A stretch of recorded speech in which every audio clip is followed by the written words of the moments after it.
Envenenar Lula, matar Geraldo Alckmin e explodir o ministro do Supremo Tribunal Federal, Alexandre de Moraes.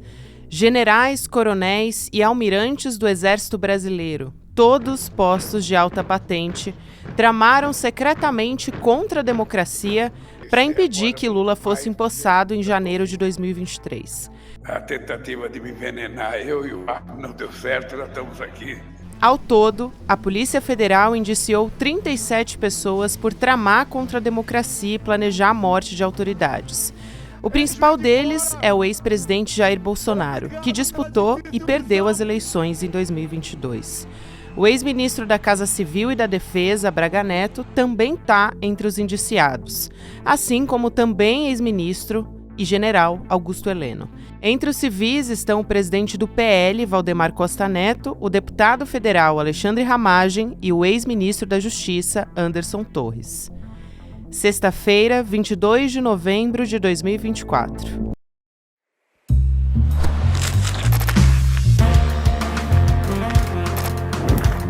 Sou a Gabriela Varela, esse é o podcast do Detalhes, e aqui mais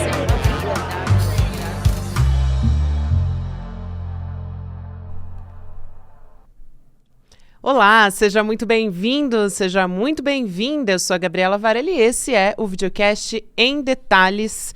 Aqui sempre com um convidado, uma convidada, a gente analisa uma temática, uma notícia importante do momento. Aviso a você que está nos acompanhando pelo YouTube que este episódio está sendo realizado ao vivo. Portanto, você pode mandar a sua pergunta no nosso chat e interagir. Eu vou conversar com a Juliana Dalpiva a respeito desse assunto, então você pode mandar a sua pergunta para a Ju aqui, que já esteve no Em Detalhes, né? Em muitas oportunidades, e hoje principalmente porque a Ju está à frente da investigação, da reportagem dessa história há muito tempo. Ju, obrigada mais uma vez por estar aqui, prazer falar contigo, minha amiga. Prazer estar aqui, Gabi, sempre nessa casinha do Em Detalhes, e hoje que é ao sua. Vivo. Um pouquinho querendo saber, né? Então, mandem perguntas que a gente vai tentar. Vamos tentar, né, Gabi? Vamos tentar responder. Eu acho, Ju, que é importantíssimo a gente começar essa conversa falando sobre o ineditismo disso tudo que está acontecendo. Um desses aspectos, e você vai poder trazer os mais importantes, mas um desses aspectos é o fato de generais de alta patente, indiciados, militares presos nessa história. Isso é algo sem precedentes na história do Brasil, né? Então, queria te ouvir um pouco sobre isso para começo de conversa. Gabi, esse é um primeiro ponto fundamental do que aconteceu no dia 21 de novembro de 2024, que vai se tornar um marco na história do Brasil. O indiciamento do ex-presidente Jair Bolsonaro e também de vários generais ali, dessa cozinha dele, do núcleo central mais próximo ao Bolsonaro, mas sobretudo do ex-presidente, que é um ex-presidente militar. Isso nunca aconteceu no Brasil, porque o Brasil de 2024 é um país democrático. E aí, assim, eu recebi algumas mensagens nas últimas horas, né, porque a gente vem pontuando isso.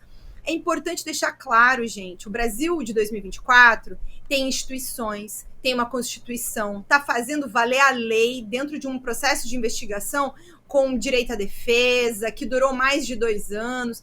Então, sobretudo, o que alguns historiadores com quem eu conversei nos últimos dias me explicaram é que de 1930, do início da Proclamação da República até 1930, 1889 até 1930, sequer a gente pode falar em democracia. Porque teve a prisão em 1922 do Hermes da Fonseca. Uma prisão que durou menos de 24 horas, sem um processo legal, sem institucionalidade, sem instituições. Naquela época sequer existia justiça eleitoral. Não é passível sequer de comparação ao que está acontecendo agora. E o Brasil tem, infelizmente, uma tradição horrível de anistiar esse tipo de crime. Não existiu punição para nenhum dos golpistas de 1964. Não só pelo golpe, como também por todas as atrocidades, os crimes de lesa humanidade que foram cometidos durante os 21 anos de ditadura. Mas nos outros processos golpistas que o Brasil teve também, Vargas, nenhum momento teve punição aos golpistas. Então, e sobretudo para ex-presidentes. Então, esse é um momento de uma virada de página para o Brasil. E é uma virada que é uma primeira página, mas tem um livro inteiro ainda, Gabi. Porque ontem foi o indiciamento. O indiciamento é uma indicação da Polícia Federal para a Procuradoria-Geral da República sobre como oferecer uma denúncia para o Supremo Tribunal Federal. A PGR não tem obrigação de concordar com o Supremo, com a PF. Mas, assim, por quem está acompanhando nesses últimos 2 anos, é um trabalho em conjunto de investigação.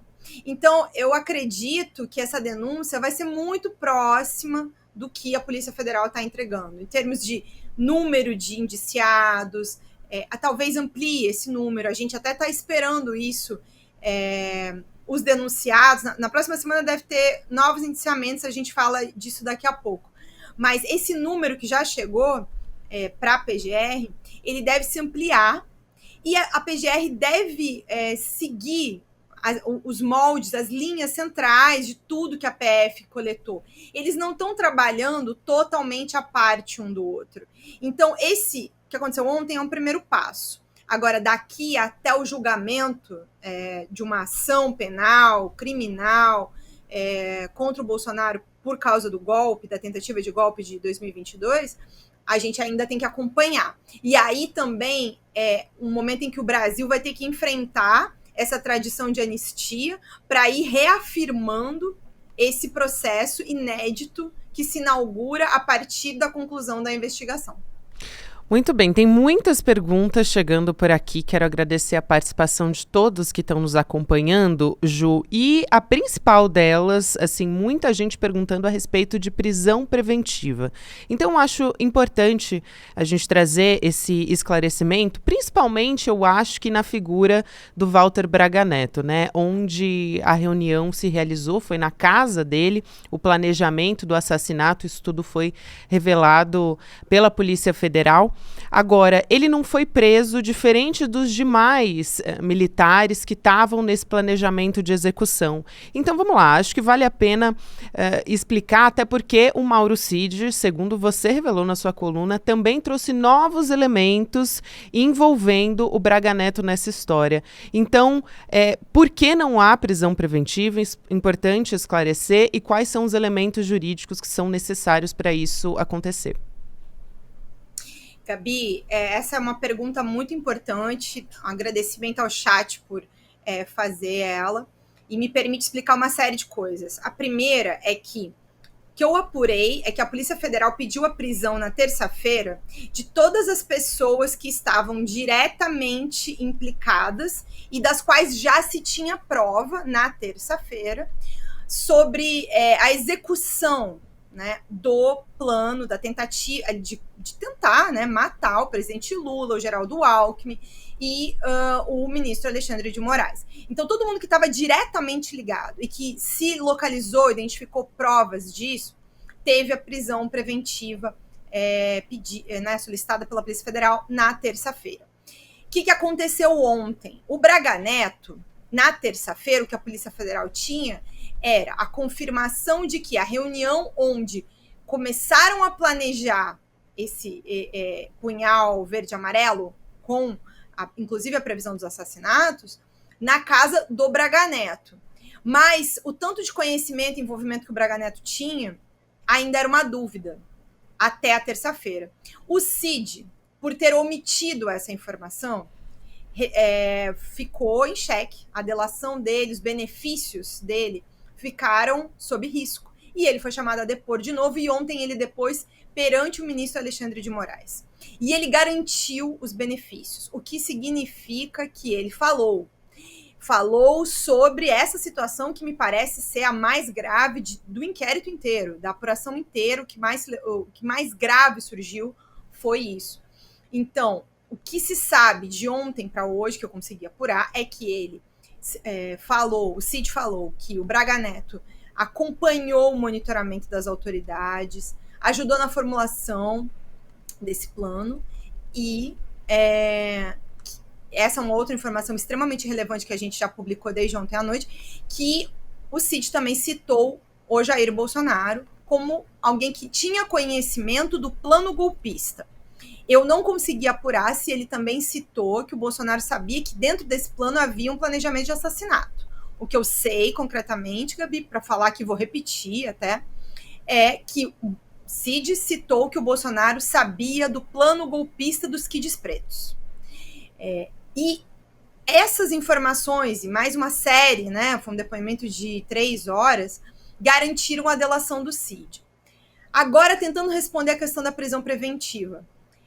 A gente ainda não tem o sigilo do relatório final da PF levantado pelo ministro Alexandre de Moraes. E tem sido uma praxe do ministro Alexandre de Moraes levantar o sigilo uma vez que a ação está concluída, que a operação está concluída, que não há mais embaraço, tentativa de atrapalhar as investigações. O ministro não levantou o sigilo ainda. Informou que vai enviar para a PGR na semana que vem. E tomou o depoimento do Cid ontem. A minha análise é de que, frente ao depoimento do Cid e dessas informações gravíssimas que eu estou falando aqui para vocês, a PGR e o Supremo estão analisando se, pelo menos, a prisão do Braga Neto vai ser pedida. Porque como é que só o Braga Neto vai ficar de fora? Sendo que todas as outras pessoas envolvidas, que agora não é mais só a reunião do dia 22, do dia 12, desculpa, do dia 12 de novembro de 2022, que se tem conhecimento.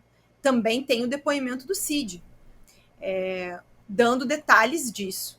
Então, eu avalio que a PGR está com essa discussão sobre o que fazer perante o depoimento do Cid, e por isso nós não temos acesso ao relatório final.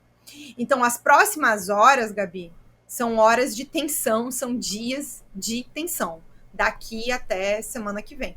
Inclusive porque não só esse desdobramento em torno do Cid, também há relatórios complementares que a PF deve ceder para indiciar mais pessoas que foram citadas nos depoimentos colhidos essa semana das pessoas que foram presas por causa do plano de tentativa de assassinato. Excelente, essa era a próxima pergunta que eu ia te fazer, a respeito de novos elementos, né? Esse depoimento do Mauro Cid ao ministro Alexandre de Moraes abriu novos caminhos e esclareceu também, isso ficou claro, depois desse depoimento de 3 horas, que para o ministro Alexandre de Moraes, aquela história das omissões, das contradições, foram esclarecidas ali.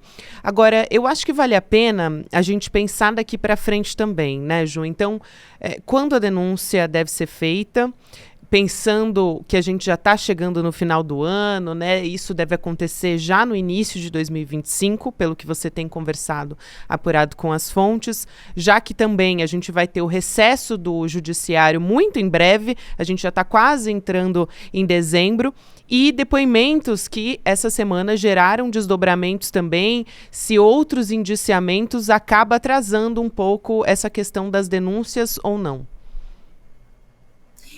Gabi, é um processo, é um inquérito, né? Um relatório final que termina com quase 900 páginas. Se eu não estou falhando aqui a memória, são 884 páginas.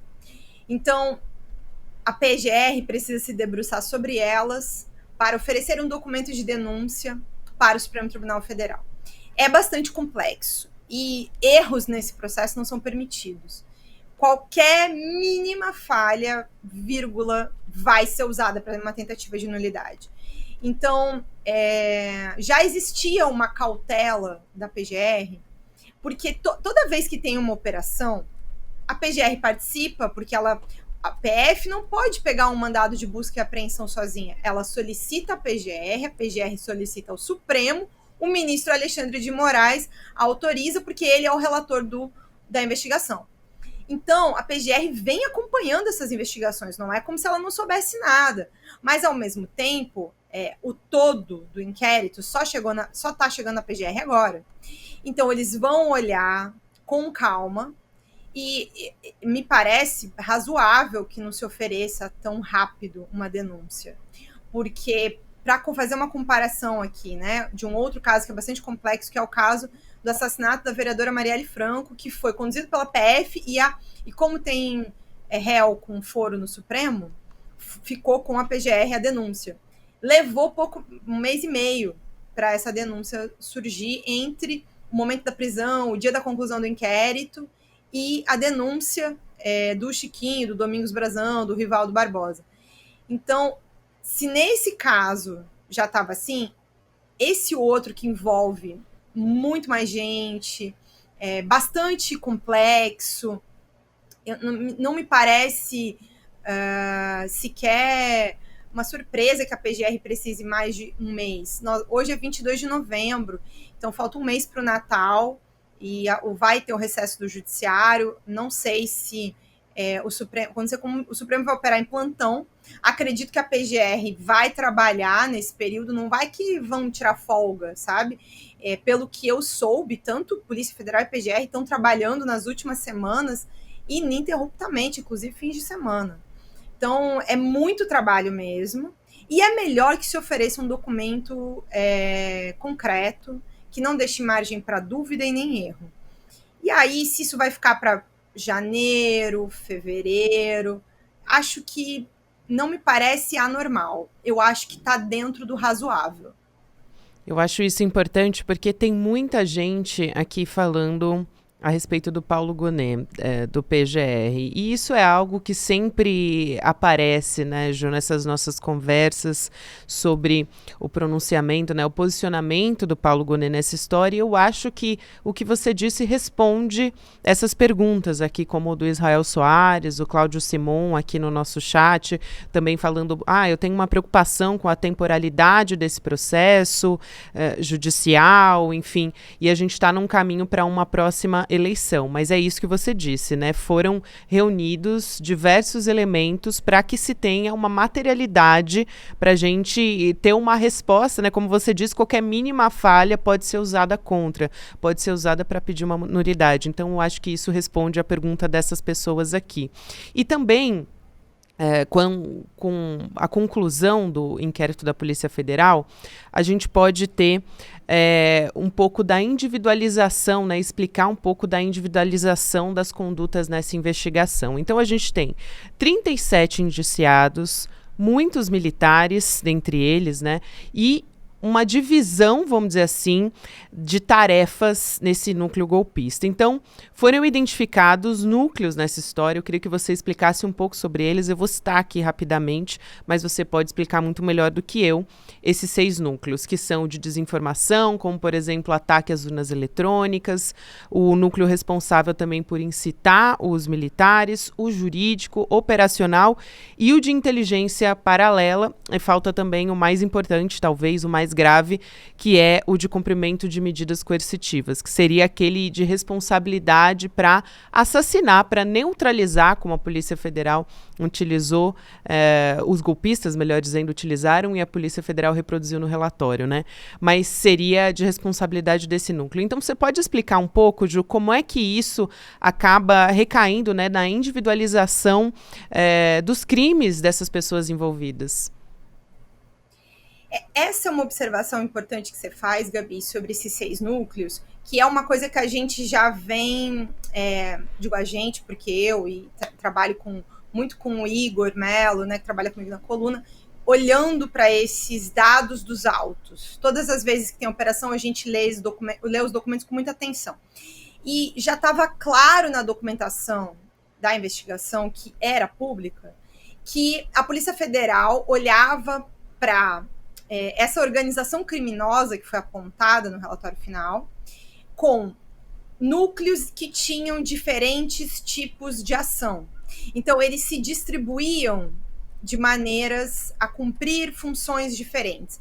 Então, você precisava de gente para incitar a população e militares. Como que você fazia essa incitação? Usando informação falsa. Então, você precisa de um núcleo que produza informação falsa, que distribua informação falsa.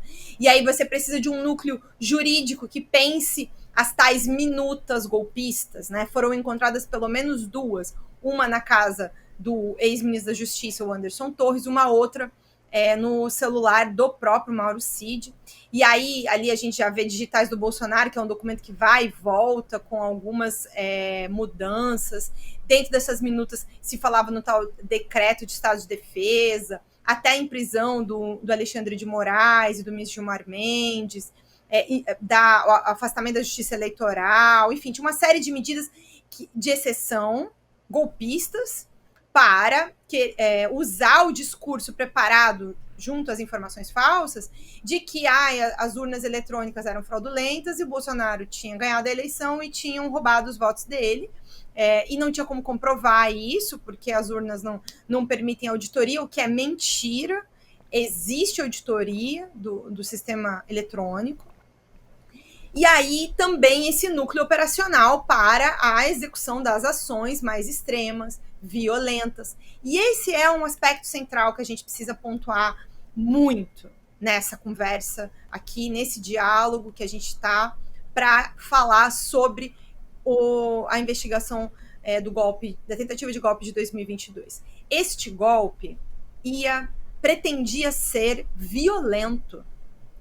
Esse é um aspecto que eu acho que agora ficou iluminado, claro. E há uma semana atrás a gente estava falando sobre um homem-bomba, alguém que tentou entrar no Supremo Tribunal Federal com bombas, atacando o prédio do Supremo, dizendo que ia matar o ministro Alexandre de Moraes.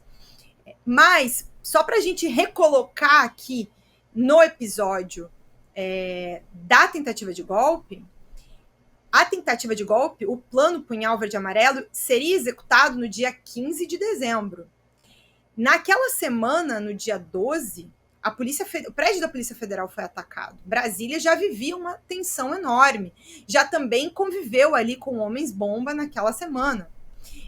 E dentro dessa tensão que o Bolsonaro não reconhecia o resultado, trancado no Alvorada, fingindo que estava deprimido, mas ao mesmo tempo discutindo golpe, chamando o general lá, que é isso, né? Imprimiram o plano golpista no dia 6, no Palácio do Planalto, no momento que o Bolsonaro estava lá, e uma reunião no dia 7 de dezembro de 2022, com os comandantes militares, foi apresentado um decreto que previa uma série de medidas de exceção.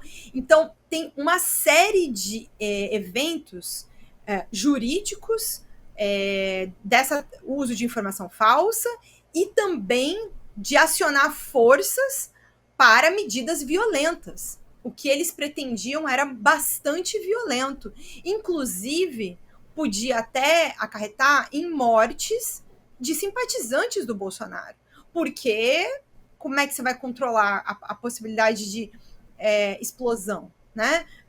Falaram em envenenamento também, eventualmente podia causar, enfim, a morte de outras pessoas no meio disso, mas sobretudo as explosões. Então, aí usam recursos públicos, carro do exército, armamento do exército, tudo isso é muito violento, Gabi.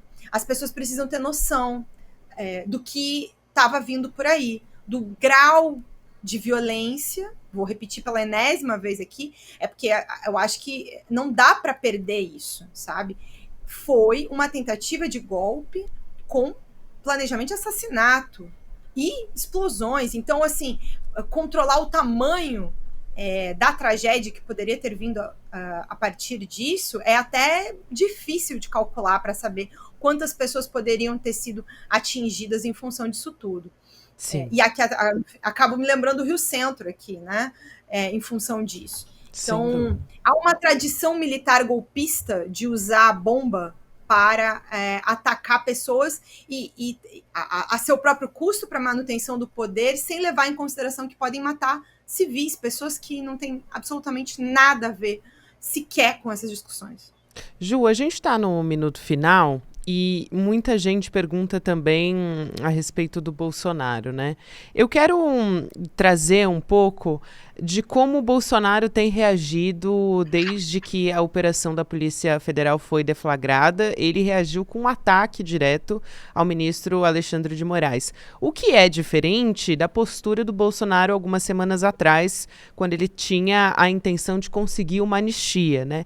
Então, o que restou de Bolsonaro a partir de agora e como ele está se colocando, talvez, nessa posição de sair da posição de vítima, ele está tentando inflamar a sua base de que maneira a partir de agora, já que talvez ele tenha se dado conta de que não tem como escapar agora que foi de fato indiciado. Nesse minutinho final, queria te ouvir a respeito disso. Acho que tem duas narrativas que estão postas. Uma é a da perseguição, que ela já é antiga e ela vai ser reforçada a partir de agora. E a segunda, que é uma variante de uma que ele adora usar, que é o que é que tem, né?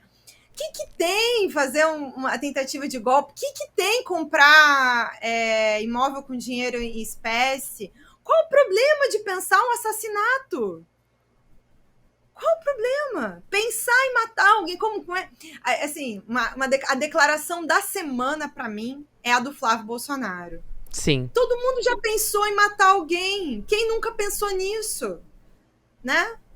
Pelo jeito, Flávio Bolsonaro fica em casa pensando a lista de pessoas com quem ele vai matar, né? E aí até deixei umas perguntas para ele que ele não respondeu, mas ficam aqui repetidas também. Qual é a lista? Quem o senador pensou em matar? Usou recursos públicos, criou planos, imprimiu também, fez impressão de plano para matar autoridades. Então, se ele puder esclarecer, a gente agradece, o espaço fica aberto. Mas a declaração da semana é do Flávio Bolsonaro. É isso, Ju. Lembrando que não sou eu que estou dizendo isso, são juristas que, no caso de um golpe de Estado, a mera tentativa é punível, né? Então, isso é fundamental da gente esclarecer aqui nessa reta final. Juliana Dalpiva, muito obrigada. É um prazer ter você aqui no Em Detalhes mais uma vez. A gente poderia ficar horas conversando, mas um prazer te receber aqui e acho que ajuda a gente a esclarecer, a botar nos eixos, né, toda essa investigação que é muito longa, ainda tem muita coisa para a gente discutir. Até mais.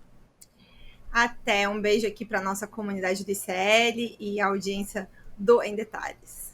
Obrigada, minha amiga, até mais.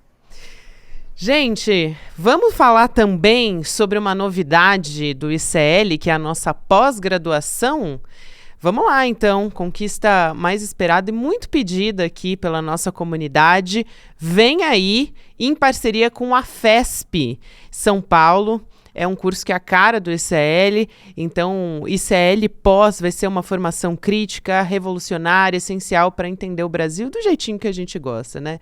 Essa potência transformadora do ICL, e vai se unir à primeira, né, a tradição da primeira escola de Sociologia e Política do Brasil nesse curso único. Logo, logo a gente vai te contar essa novidade, vai ser no dia 28 de novembro, 8 horas da noite, então participa desse momento histórico com a gente. O Eduardo Moreira e o Gessé Souza vão estar ao vivo com todos os detalhes, né? Em detalhes, com toda essa história da nossa pós aqui, te contar qual vai ser o formato desse curso, as disciplinas, quem são os professores. Então você pode se inscrever em Detalhes ICL para garantir a sua vaga e as condições exclusivas também, se você acompanhar na sua matrícula. Obrigada. A gente vai ficando agora com o Mercado Investimentos. Na sequência tem o Rolê ICL. Lembrando, para quem não acompanhou ao vivo no YouTube, que você pode nos ouvir nas plataformas de áudio também, todos os dias de segunda a sexta-feira. Obrigada, até semana que vem. Tchau, tchau. O ICL vai lançar uma pós-graduação com os melhores professores e professoras do país, por um valor quase que simbólico e cheio de vantagens para quem já é membro do ICL. Fato ou fake? Pois é, difícil de acreditar, mas é fato. E é mais do que isso ainda. É em parceria com a FESP, uma das maiores escolas do país, onde estudaram Darcy Ribeiro, Sérgio Buarque de Holanda, Florestan Fernandes. É isso mesmo, pós, reconhecida pelo MEC. É o próximo passo da revolução do ICL. Para você participar do lançamento, sabendo quais são essas pós, quais são os professores e professoras e as condições para você se inscrever e já no começo do ano que vem começar a cursar essa pós-graduação, e dia 28 de novembro, uma quinta-feira às 8 horas da noite, a gente vai estar junto para saber dessas novidades. Participe do novo passo da revolução.